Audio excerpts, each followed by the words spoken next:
Hi, I'm Kirsten Ellenbogen. I'm president and CEO of Great Lakes Science Center. Welcome to Curiosity Corner Live, celebrating football. We're coming to you from Cleveland, Ohio, host of the 2021 NFL Draft. Great Lakes Science Center has been delighted to host the Draft Media Center and be part of the exciting fan experience. So in honor of the draft, we're dedicating a whole series of our YouTube show, Curiosity Corner Live, to the science of football. You say throwing, tackling, running, kicking. We say parabolas, inertia, momentum, vectors. We are so honored to have Tony Casillas join us for Curiosity Corner Live today.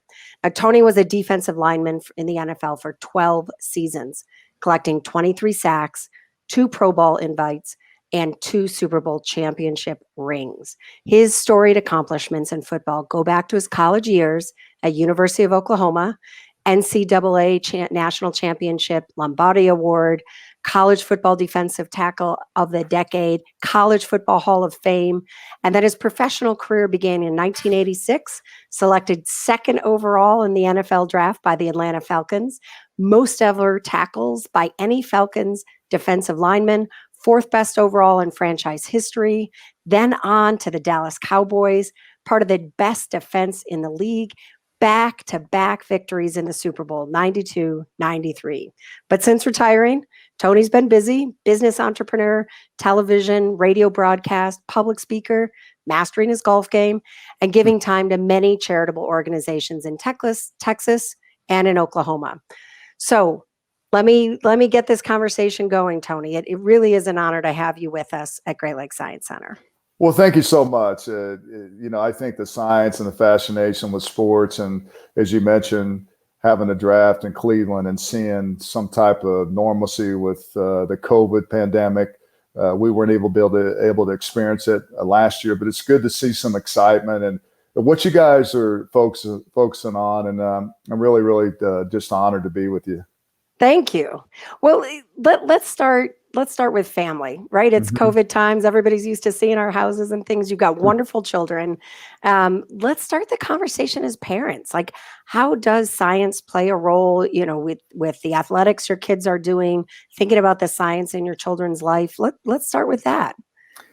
Well, I'd probably like just every other parent that had kids. My kids are, I have 3 kids. My oldest is actually as a professional, he's an electrical engineer, but my twins are now sophomores in college, one at Oklahoma and one at Arkansas.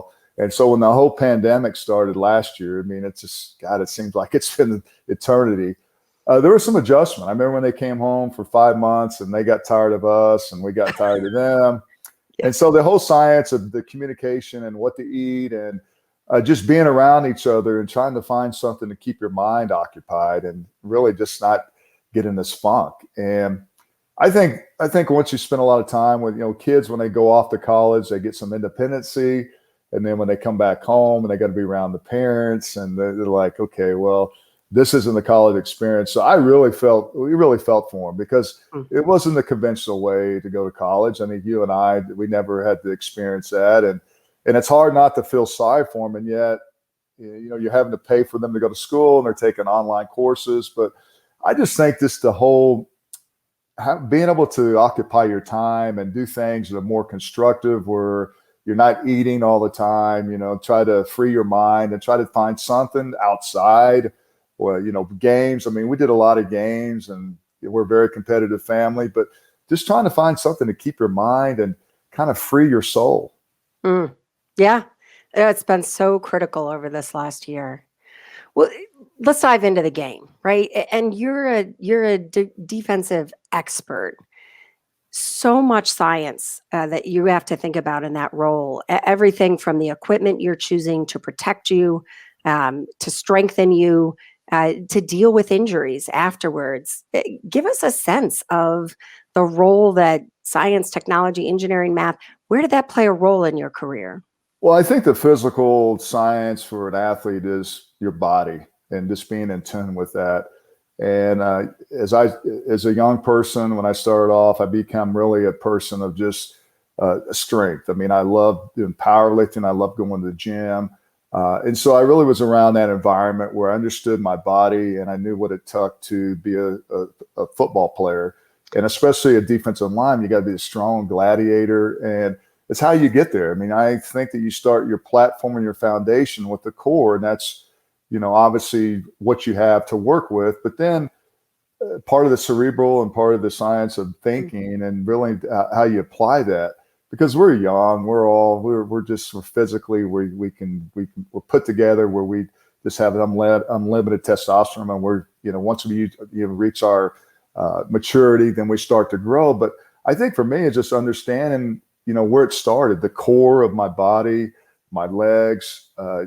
Football and sports is played from the waist down. A lot of people don't understand that it's with your legs and your leverage and everything, and understanding that, because there's a lot that goes into that. And I think the longevity of playing sports is a lot you have to be lucky, you can't get injured, but more importantly, as a pro, you have to be able to think, because everyone is big and fast as strong as you are. But I think that's what I learned early on. I think really just attributed to my success. Absolutely. Well, and I love your point about leverage from the legs. I mean, it's huge. There's so much involved in that.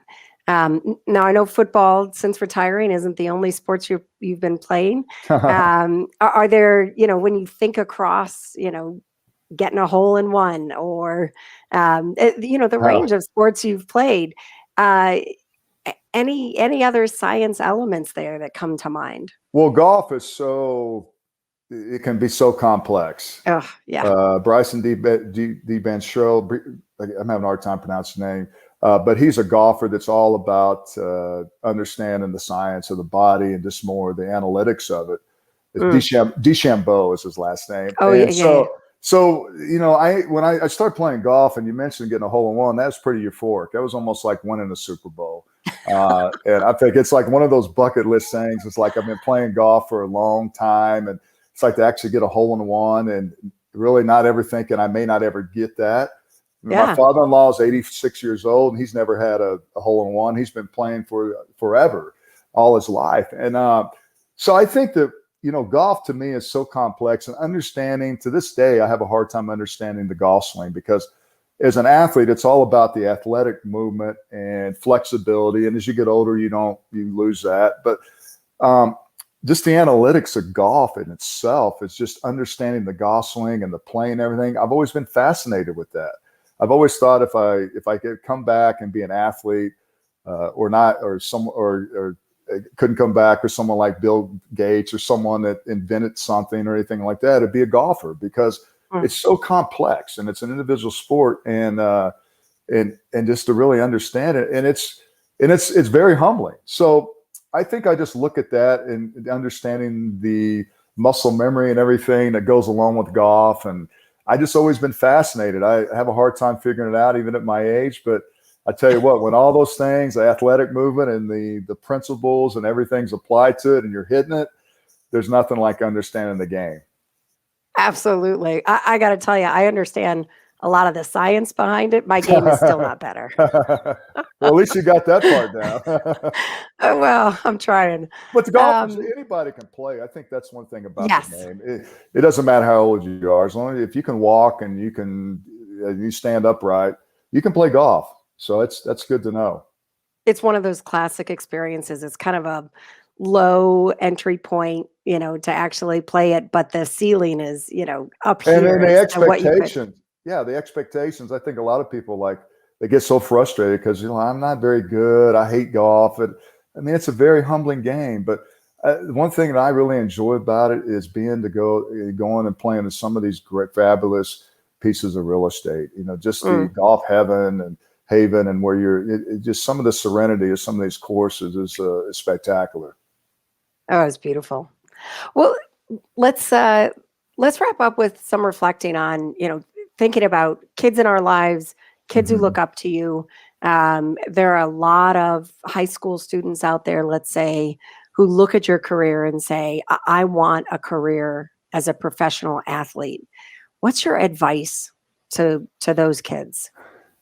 Just make sure that's what you want, and always, if that's something you want to follow, or is that your dream? Just be ready to to work hard. And there's a lot of sacrificing that goes along with that, just like anything else. I think sports is more the mindset. It's not easy. I think people see the glamour part of it, but they don't understand, the journey. And I think for me, that's the most spectacular part about is a journey to be able to accomplish something. I always, when I speak, there's 4 things that I just focus on. It's you got to have goals. That's the first thing. And then you got to be able to have the plan, have this plan, something that you want to do and stay on track. And then the focus, that's the hardest part, is to stay focused, because I just know there's other people that are having fun and doing things, but I know as an athlete, you have to sacrifice because it is your body and your soul and everything else. But I think the most important thing is being able to execute all those things, because you're the only one that has control of it. And I think that's the fascinating thing about being an athlete, that you're in control of it. You're in control of how you perform, your decision-making, but the sacrifice is something that you got to be ready to do. And don't ever let anybody tell you that you can't do it. I mean, people always have doubters. There's negativity. I think negativity spawns positivity, because I think that's something you have to come within yourself. And it's so funny you mentioned that. My son's a sophomore at Oklahoma, as I mentioned. One of his attorney brothers got this random call. He's talking. He goes, what did your dad say? Well, this kid is a sophomore in college and he wants to walk on. I'm like, okay, if that's what you want to do, go do it. I mean, it's not going to be easy, but if that's what you feel like you need to do, and just say that you did it. It may not work out, but at least there's no regret. And that's what I tell kids is like, just be ready to work hard. There's always, if you think you're working harder, that you got no more left in the tank, there's always someone else out there working harder. So it's all about the work ethic. Oh, that's powerful. Well, I know everyone's going to want to stay in touch, see what you're doing, Tony. What is the best way to stay in touch and follow what you're working on? Well, I have a podcast. It's called the Tony Casillas Show. I'm real excited about it. You can actually, it's part of the DBNA television platform, and you can see the shows, Roku TV, I believe, and then Amazon. I believe it's Amazon Fire, and then I think soon to be on Apple TV. But you can follow me on Facebook, the Tony Casillas Show, on Instagram, Tony Casillas, the Tony Casillas Show, and then on Twitter, TC Casillas, Casillas, and then follow the show there. And I've always enjoyed that. It's like what you're doing. I like talking to people, and it's not just about sports. And you mentioned science. It's the science of people, what they're doing. It's a hypothesis, and so that's our show. Our show is to interview celebrities, and not just celebrities, but first responders, veterans, entrepreneurs, people making a difference. Wow. And just really get in their minds, and the advice and just life skills. And I love popular culture, and I love binge watching all these shows. That's what we've been doing. I mentioned earlier, it's like I've watched so many shows, I can't remember how many I've watched, but I guess that's a result of too many good shows and having too much time to just watch TV. Yeah, it's been quite a year. All right. Yeah. So look up the Tony Casillas Show. Stay in touch with us at Great Lakes Science Center. You can follow this YouTube channel, follow us on Twitter, Facebook, Instagram, or take a look at our website for the very latest at greatscience.com. Tony Casillas, so honored to have you with us today. Thank you, and stay curious, Cleveland. Thank you. Thanks for having me.